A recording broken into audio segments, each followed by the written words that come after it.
With fires continuing to burn more than 1 million acres in the United States, leaders at the National Interagency Fire Center here in Boise are recruiting help now from overseas. That's right, and tonight dozens of firefighters from Australia and New Zealand are in the city of Trees, preparing to join the fight. On Your Side's Karen Lair has the details in this Idaho wildfires report. Karen? Roland, Michelle, fires this size would wipe out entire provinces where these firefighters are coming from, but they tell me they're ready, willing, and excited to lend a helping hand.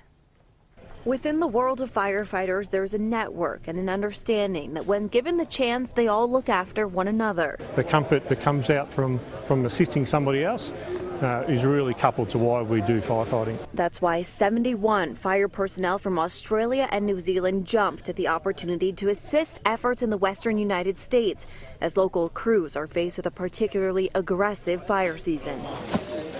It's also an opportunity for us to learn some of the American ways that in some of the dryland firefighting. So it's just a fantastic opportunity and double-edged sword.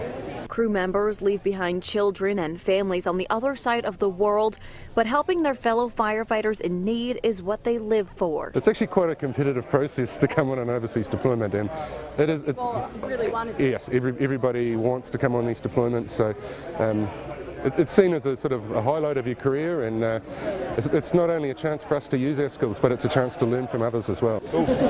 Top wildland fire managers are making sure crews have everything they need. Battery pack, first aid kit. Before they're assigned to fires across Idaho, Washington, and Oregon. Crews from down under have assisted U.S. crews in the past, most recently in 2008. And we've actually got some people deployed on this deployment that were here back then. And personally, I've been here before, so I know what to expect, but a lot of my colleagues, this is their first trip. The main difference for these crews is the size of the wildfires currently flaring up in the U.S., currently burning more than 1 million acres. But still, there are many similarities. The dangers in firefighting are still the same, and the way that we need to work together is still the same. They hope to learn some tricks of the trade picked up by American crews to take with them back home when the job is done. At this stage, the crews are expected to be on the fire lines for 14 days, but that's all dependent on Mother Nature and how the fire season moves forward for the next 2 weeks. They have made themselves available for longer if necessary. Live in studio, I'm Karen Lair, Fox 9 on Your Side.